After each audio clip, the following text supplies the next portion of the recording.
श्रीदुर्गायै नमः। अथ सप्तश्लोके दुर्गा। शिव उवाच देवी त्वं भक्तसुलभे सर्वकार्यविधायिनी कलौ हि कार्यसिद्ध्यर्थम् उपायं ब्रूहि यत्नतः। देव्युवाच शृणुदेव प्रवक्ष्यामि कलौ सर्वेष्टसाधनं मया तवैव स्नेहिनाप्य अम्बास्तुतिः प्रकाश्यते। ॐ अस्य श्री दुर्गा सप्तश्लोकी स्तोत्रमन्त्रस्य नारायण ऋषिः अनुष्टुप् छन्दः। श्रीमहाकाली महालक्ष्मी महासरस्वत्यो देवताः श्रीदुर्गाप्रीत्यर्थं सप्तश्लोकी दुर्गापाठे विनियोगः। ॐ ज्ञानिनामपि चेतांसि देवी भगवती हि सा बलादाकृष्य मोहाय महामाया प्रयच्छति। दुर्गे स्मृता हरषभीतिमशेषजन्तोः स्वस्थैः स्मृता मतिमतीव शुभां ददासि। दारिद्र्यदुःखभयहारिणिका त्वदन्या सर्वोपकारकरणाय सदार्धचित्ता। सर्वमङ्गलमाङ्गल्ये शिवे सर्वार्थसाधिके शरण्ये त्र्यम्बके गौरी नारायणी नमोऽस्तुते। शरणागतदीनार्त परित्राणपरायणे सर्वस्यार्तिहरे देवी नारायणी नमोऽस्तुते। सर्वस्वरूपे सर्वेशे सर्वशक्तिसमन्विते भयेभ्यस्त्राहि नो देवी दुर्गे देवी नमोऽस्तुते। रोगानशेषानपहंसि तुष्टा रुष्टा तु कामान् सकलानभीष्टान् त्वामाश्रितानां न विपन्नराणां त्वामाश्रिता याश्रयतां प्रयान्ति। सर्वबाधाप्रशमनं त्रैलोक्यस्याखिलेश्वरी एवमेव त्वया कार्यम् अस्मद्वैरिविनाशनम्। ॐ श्रीदुर्गायै नमः। श्रीदुर्गा अष्टोत्तरशतनाम स्तोत्रम्। ईश्वर उवाच शतनाम प्रवक्ष्यामि शृणुष्व कमलानने यस्य प्रसादमात्रेण दुर्गा प्रीता भवेत् सते। ॐ सती साध्वी भवप्रीता भवानी भवमोचनी आर्या दुर्गा जया चाद्या त्रिनेत्रा शूलधारिणी पिनाकधारिणी चित्रा चण्डघण्टा महातपाः मनोबुद्धिरहङ्कारा चित्तरूपा चिताचितिः सर्वमन्त्रमयी सत्ता सत्यानन्दस्वरूपिणी अनन्ता भाविनी भाव्या भव्या भव्या सदा गतिः शाम्भवी देवमाता च चिन्तारत्नप्रिया सदा सर्वविद्या दक्षकन्या दक्षयज्ञविनाशिनी अपर्णानेकवर्णा च पाटला पाटलावती पट्टाम्बरपरिधाना कल्मञ्जीररञ्जिनी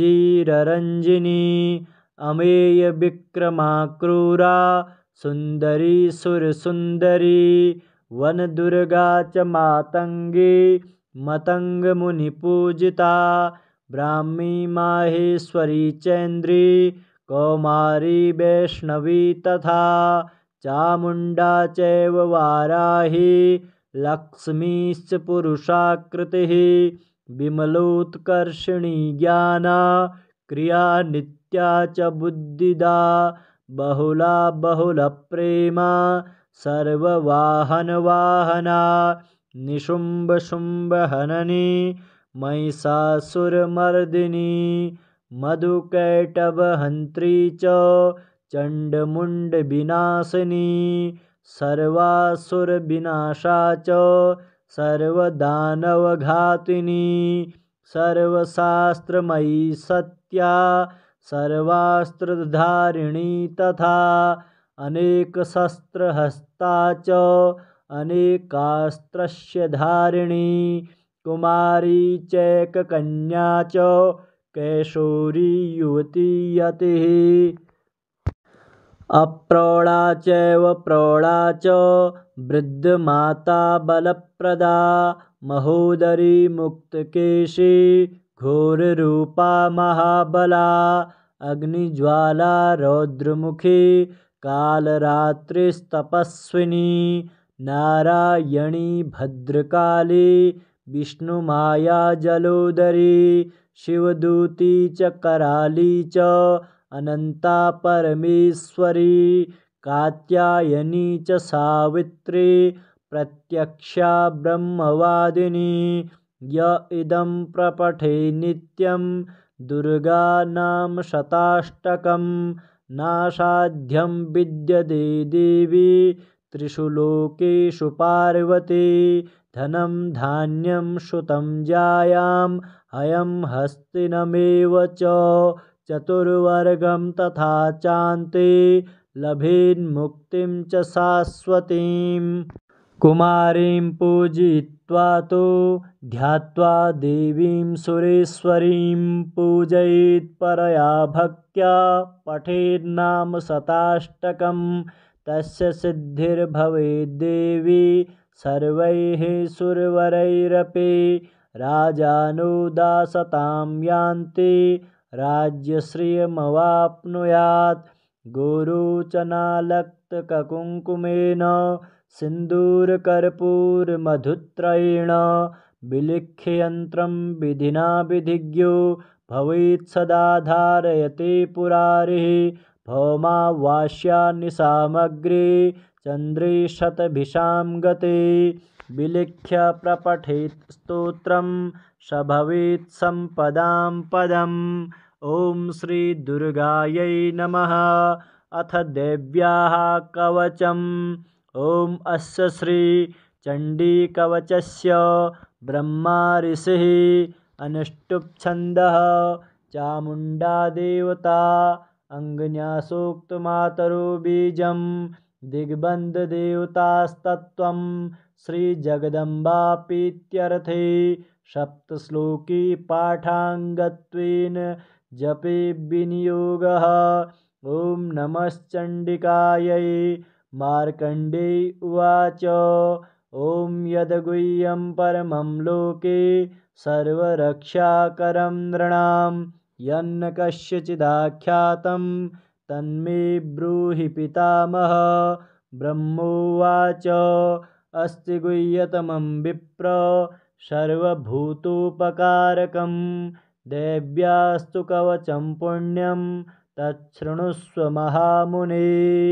प्रथमं शैलपुत्री च द्वितीयं ब्रह्मचारिणी तृतीयं चन्द्रघण्टेति कूष्माण्डेति चतुर्थकं पञ्चमं स्कन्दमातेति षष्ठं कात्यायनीति च सप्तमं कालरात्रीति महागौरीति चाष्टमम् नवमं सिद्धिदात्री च नवदुर्गाः प्रकीर्तिताः उक्तान्येतानि नामानि ब्रह्मणैव महात्मना अग्निना दह्यमानस्तु शत्रुमध्ये गतोरणे विषमे दुर्गमे चैव भयार्ताः शरणं गताः न तेषां जायते किञ्चित् शुभं रणसङ्कटे नापदं तस्य पश्यामि शोकदुःखभयं नहि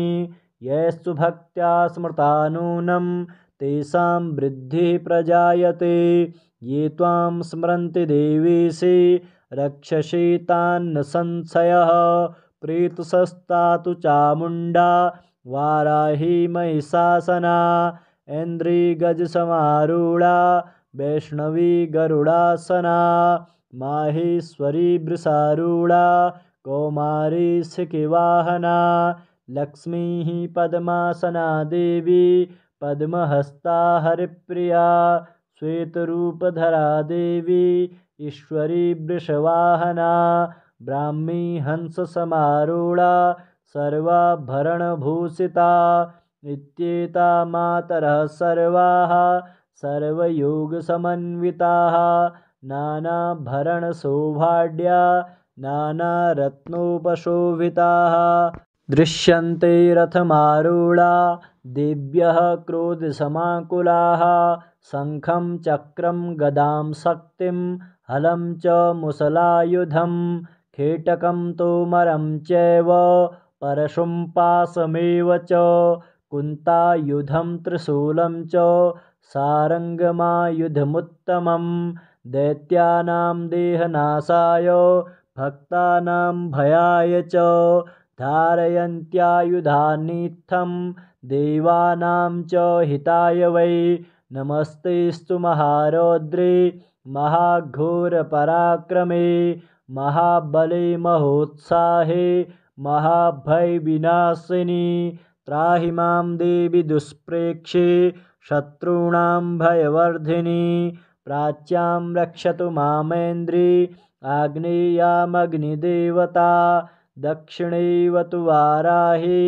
नैऋत्यां खड्गधारिणी प्रतीच्यां वारुणी रक्षेद् वायव्यां मृगवाहिनी उदीच्यां पातु कौमारी ईशान्यां शूलधारिणी ऊर्ध्वं ब्रह्माणि मे रक्षेद् धस्ताद् वैष्णवी तथा एवं 10 दिशो रक्षे चामुण्डा सववाहना जया मे चाग्रतः पातु विजया पातु पृष्ठतः अजिता वामपार्श्वे तु दक्षिणे चापराजिता शिखामुद्योतिनी रक्षे उमा मूर्ध्नि व्यवस्थिता मालाधरी ललाटे च भ्रुवौ रक्षेद्यशस्विनी त्रिनेत्रा च भ्रुवोर्मध्ये यमघण्टा च नासिके शङ्खिनी चक्षुषोर्मध्ये श्रोतयोर्द्वारवासिनी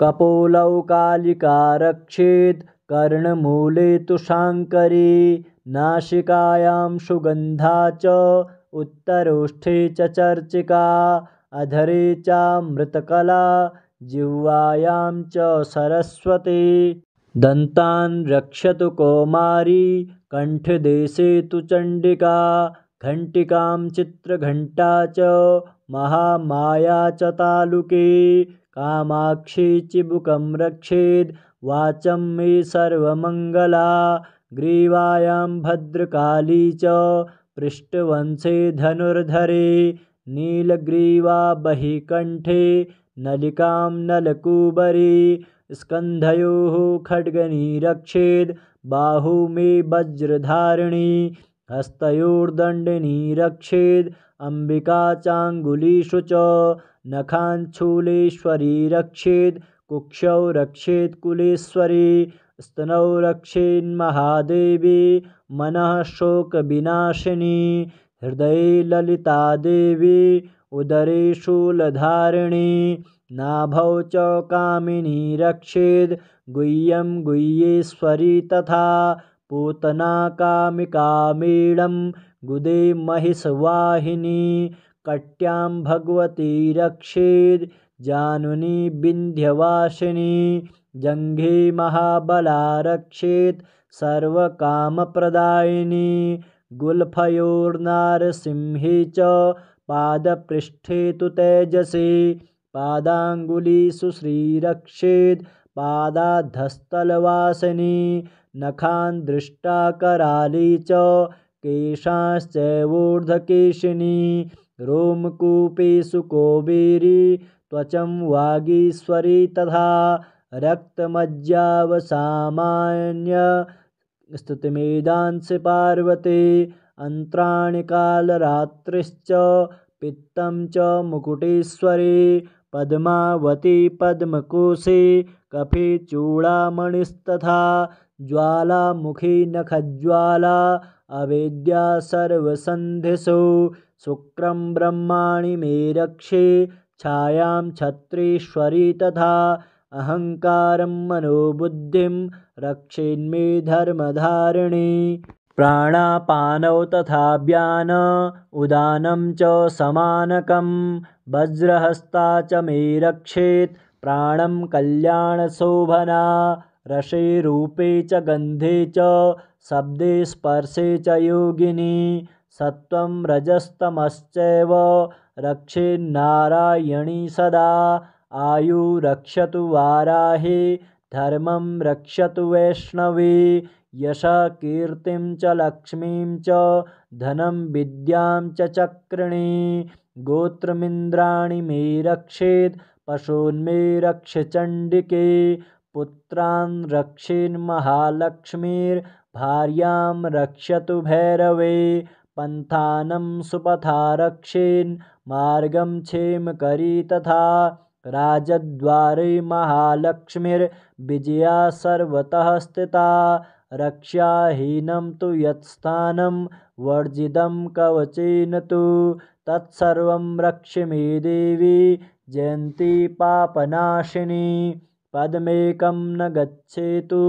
यदिच्छेच्छुभमात्मनः कवचेनावृतो नित्यं यत्र यत्रैव गच्छति तत्र तत्रार्थलाभश्च विजयः सार्वकामिकः यं यं चिन्तयते कामं तं तं प्राप्नोति निश्चितं परम् ऐश्वर्यमतुलं प्राप्स्यते भूतले पुमान् निर्भयो जायते मर्त्यः संग्रामे स्वपराजितः त्रैलोक्ये तु भवेत्पूज्यः कवचेनावृतः पुमान् इदं तु देव्याः कवचं देवानामपि दुर्लभं य पठेत् प्रयतो नित्यं त्रिसन्ध्यं श्रद्धयान्वितः दैवी कला भवेत् तस्य त्रैलोक्येष्वपराजितः जीवेद्वर्षशतं साग्र अपमृत्युविवर्जितः नश्यन्ति व्याधयः सर्वे लूता विस्फोटकादयः स्थावरं जङ्गमं चैव कृत्रिं चापि यद्विषम् अविचाराणि सर्वाणि मन्त्रयन्त्राणि भूतले भूचराः खेचराश्चैव जलजाश्चोपदेशिकाः सहजाकुलजामाला डाकिनी शाकिनी तथा अन्तरिक्षचरा घोरा डाकिन्यश्च महाबलाः ग्रहभूतपिशाचाक्ष यक्षगन्धर्वराक्षसाः ब्रह्मराक्षसवेतालाः कूष्माण्डा भैरवादयः नश्यन्ति दर्शनात् तस्य कवचे हृदि संस्थिते मानोन्नतिर्भवेद्राज्ञस्तेजो वृद्धिकरं परं यशसा वर्धते सोऽपि कीर्तिमण्डितभूतले जपेत् सप्तशतीं चण्डीं कृत्वा तु कवचं पुरा यावद् भूमण्डलं धत्ते सशैलवनकाननं तावत् तिष्ठति मेदिन्यां सन्ततिः पुत्रपौत्रिकी देहान्ते परमं स्थानं यत्सुरैरपि दुर्लभं प्राप्नोति पुरुषो नित्यं महामायाप्रसादतः लभते परमं रूपं शिवेन सह मोदते। ॐ श्री दुर्गायै नमः। अथ अर्गलास्तोत्रम्।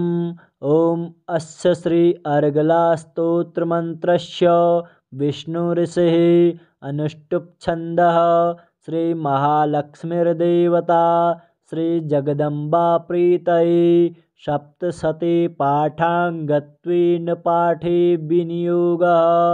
ॐ नमश्चण्डिकायै।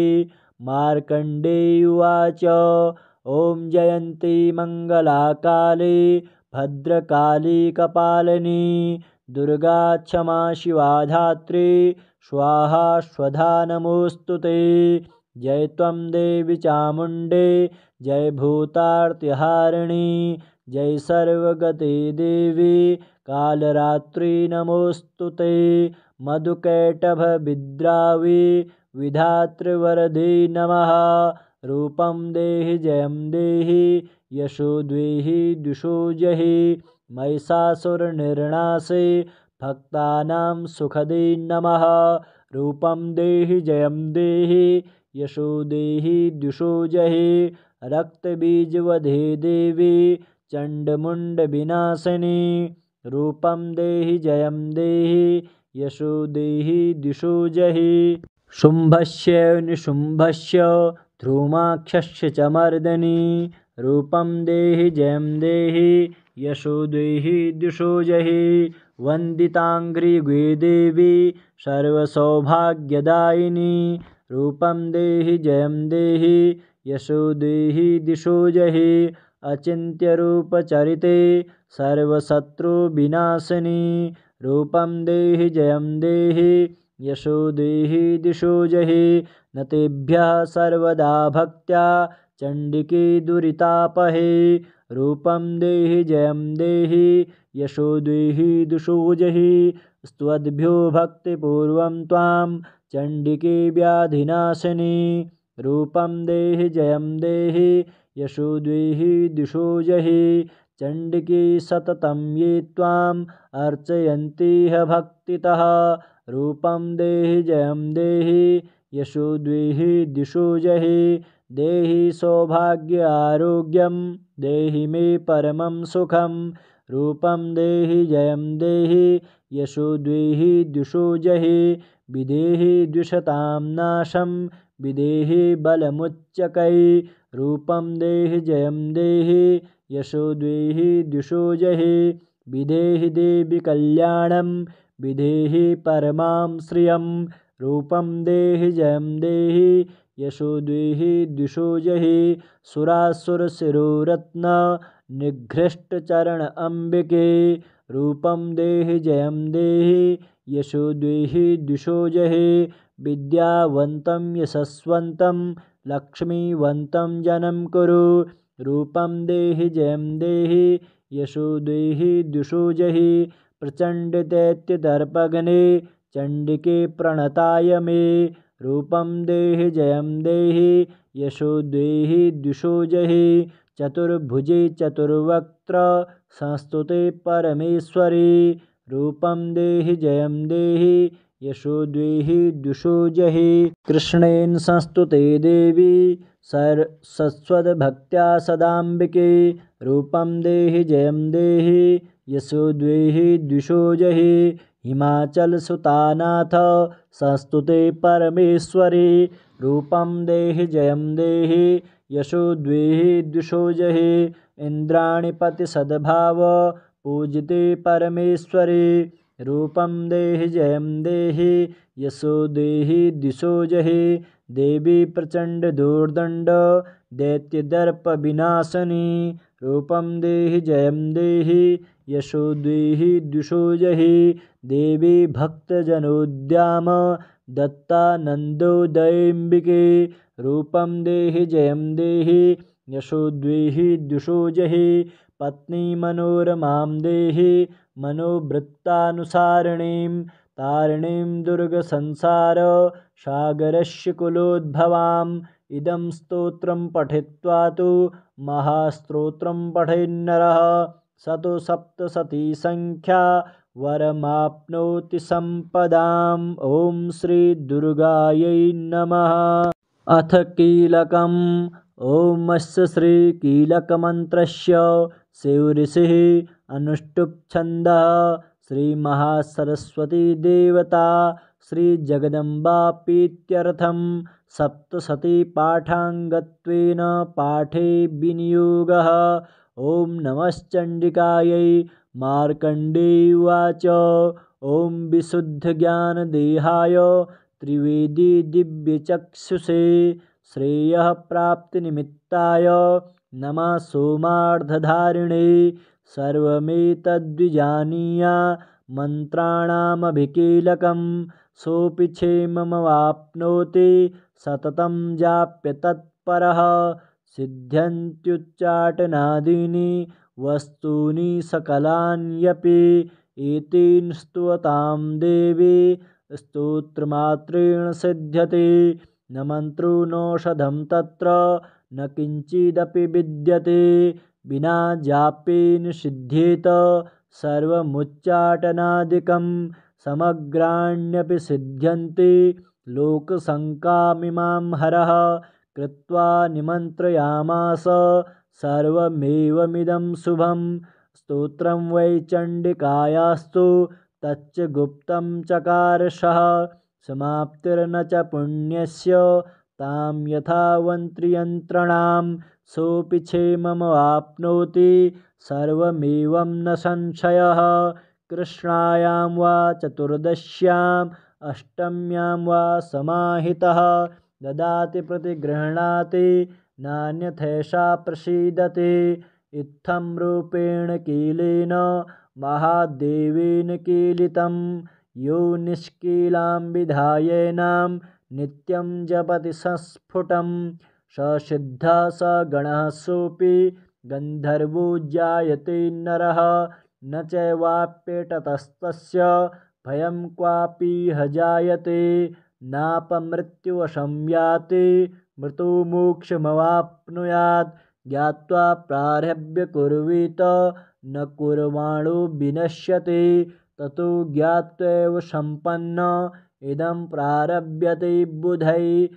सौभाग्यादि च यत्किञ्चित् दृश्यते ललनाज्जने तत्सर्वं तत्प्रसादेन तेन जाप्यमिदं शुभं। शनैस्तु जप्यमानेऽस्मिन् स्तोत्रे सम्पत्तिरुच्चकै भवत्येव समग्रापि ततः प्रारभ्यमेव तत्। ऐश्वर्यं यत्प्रसादेन सौभाग्यारोग्यसम्पदा शत्रुहानिपरो मोक्षः स्तूयते सा न किं जनैः।